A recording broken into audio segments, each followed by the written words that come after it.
Grace and Peace. I'm Brian Musser, the Baptist Campus Minister at Drexel University, and this is Peace and Power Christian Fellowship, the peace of Jesus Christ to change our lives, and the power of the Holy Spirit to change our world. We are continuing our series entitled Heavy is the Crown, the Rise and Fall of the Hebrew Kingdom. This is the summer term Bible study for Drexel University, and we're looking at selected passages for 1st and 2nd Samuel and 1st and 2nd Kings.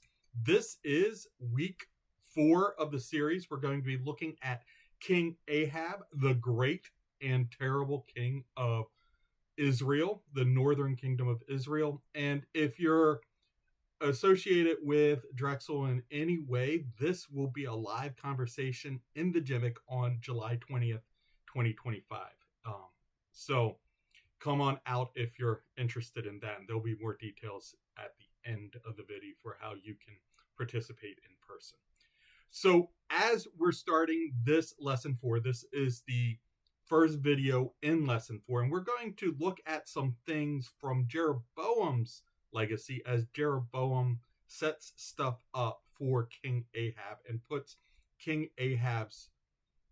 why King Ahab is looked so poorly upon through the book of Kings in those ways. So I want to kind of understand types of idolatry in the Old Testament. Not all sorts of things the Jewish folks did wrong in the Old Testament counted in the same way. So there was the ideal of what was supposed to be happening according to the book of Kings and according to the book of Chronicles was there was supposed to be centralized worship of the God of Israel, Yahweh, at the temple in Jerusalem. And Josiah is the prime example of this. He is the one who best epitomizes what was supposed to happen. Hezekiah is up there as well. These are the folks who had centralized worship of Yahweh in the temple. Now, there is kind of the next level down, and this is never treated as perfect, but it's also not treated as like destruction worthy. This is okay. Not great, but okay. And this is the worship of Yahweh, the God of Israel, in the temple, if the temple is existing at the time, and throughout the high places. Joash is the best example of this. Joash is seen as faithful, even though he does not destroy the high places. But it's always worship of Yahweh, singular, in multiple places, just not centralized at the temple. And we'll look at some of that, and the next slide might be able to explain how these things fill out. And then there is, this is where it becomes a problem. The worship of God through an idol. And this, Jeroboam actually emulates this one. And this is breaking the second commandment of the 10 commandments. Jeroboam's worship was definitely trying to be consistent worship of Yahweh, the God of the Israel, but he was doing it in a way that was specifically prescribed against. He was using idols. He was using a physical representation of Yahweh, which was against the second commandment. But on one hand, at least it is still just worship of Yahweh. And then the fourth one, the next one down, is the worship of Yahweh, the God of the Israelites, alongside of other gods. And Solomon is the prime example of this. And this is breaking the first commandment, thou shalt have no other gods before me.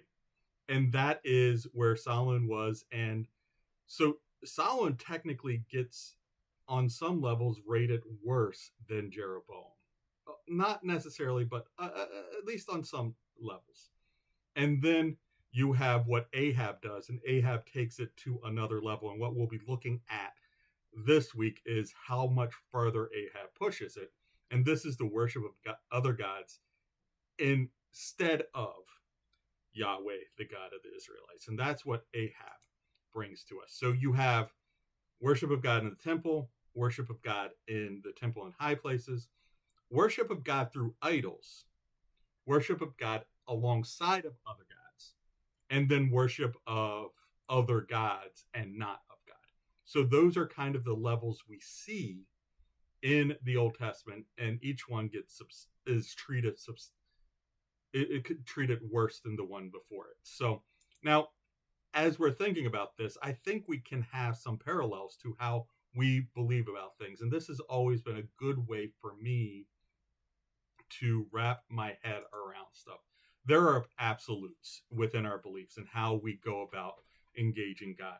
If you change the absolutes, you are talking about another religion. So this would be Ahab. This would also be, the Lord your God is the only God. So having other gods alongside of God would be where that is.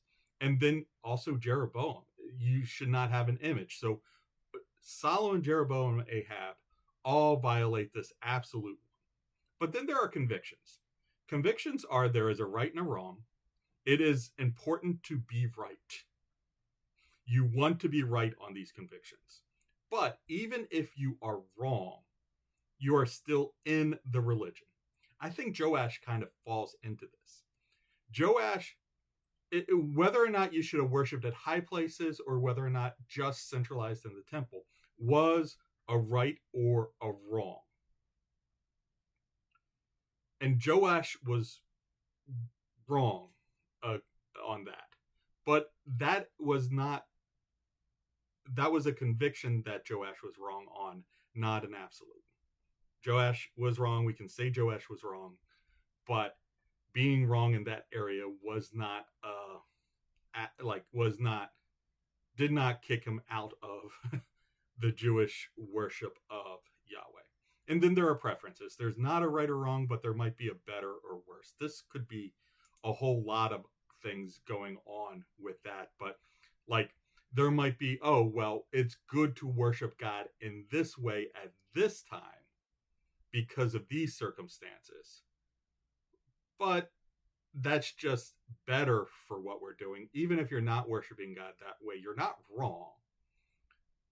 So there's kind of a better or worse sort of piece to there. And with Christianity, with my Christian beliefs, I filter it through these sorts of things.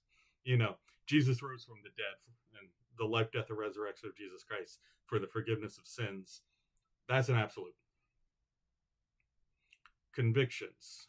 You can do a lot of different ways, but convictions, how women are, where female leadership in the church lies, or even church organization. How do you organize the church in certain ways? Those could be convictions. And then worship style preferences. What kind of songs, instruments, things like that. There might not be a right or wrong in that, but there's quite often, if you're playing the accordion in your worship services, it might not be the best way to worship in the middle of Philadelphia. Just saying.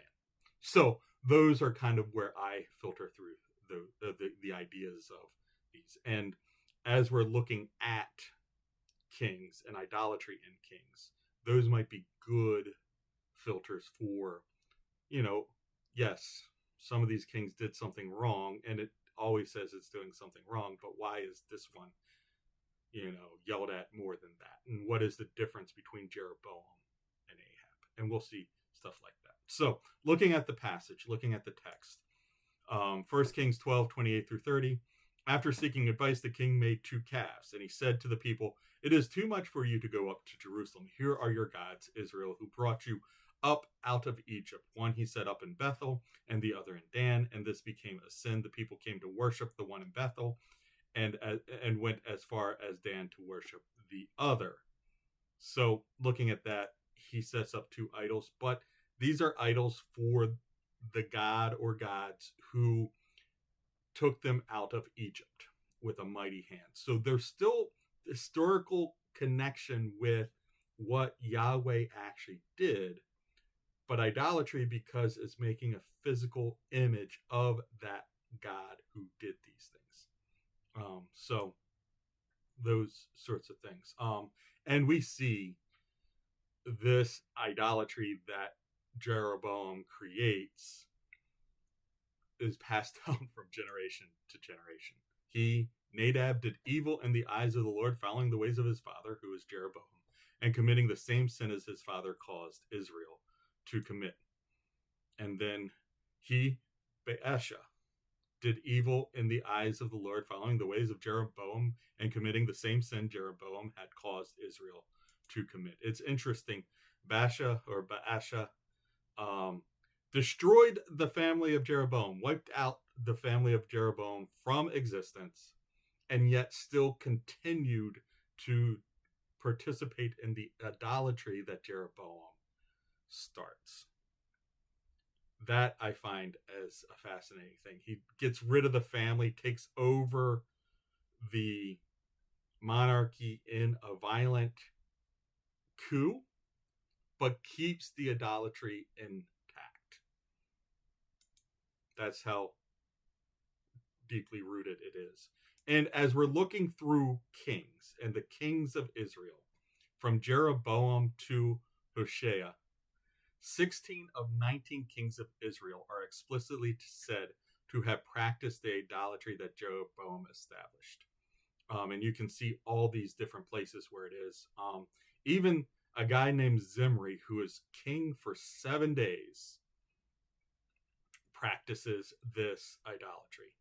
Jehu, who is probably one of the most faithful kings of northern Israel, practices this as well. And the only one that says doesn't sin in the same way as Jeroboam is the last one, Hoshea, but it doesn't say and he's the one taken away by the Assyrians, but it doesn't say exactly what he's doing. It just says he didn't sin in the same way as these other people.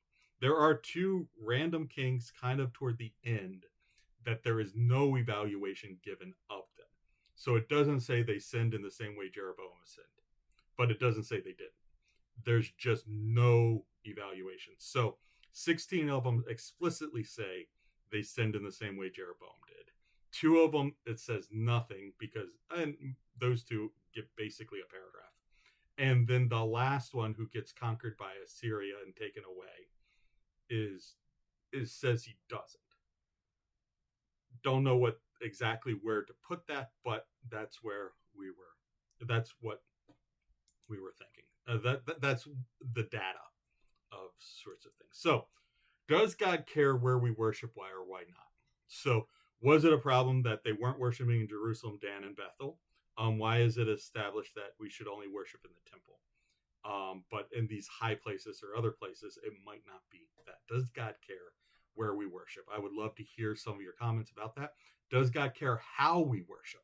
Why or why not? And then finally, does God care who or what we worship? I think those questions, looking at those questions, and does God care why we worship? It would be a fascinating question as well. Just looking at the different question words in putting it in this question could be a fabulous discussion. Drop down in the comments and give your ideas as you see fit. There's always 2 ways to join in person: Sunday nights at 5 p.m. in the JEMIC, and these weekly wrap-ups on YouTube and or WordPress. I'm all over the social media: Instagram, TikTok, Twitter, Facebook, LinkedIn, WordPress, YouTube. Don't forget to like, subscribe, and follow as you go along. I enjoyed having this conversation with you. Hopefully it continues real soon.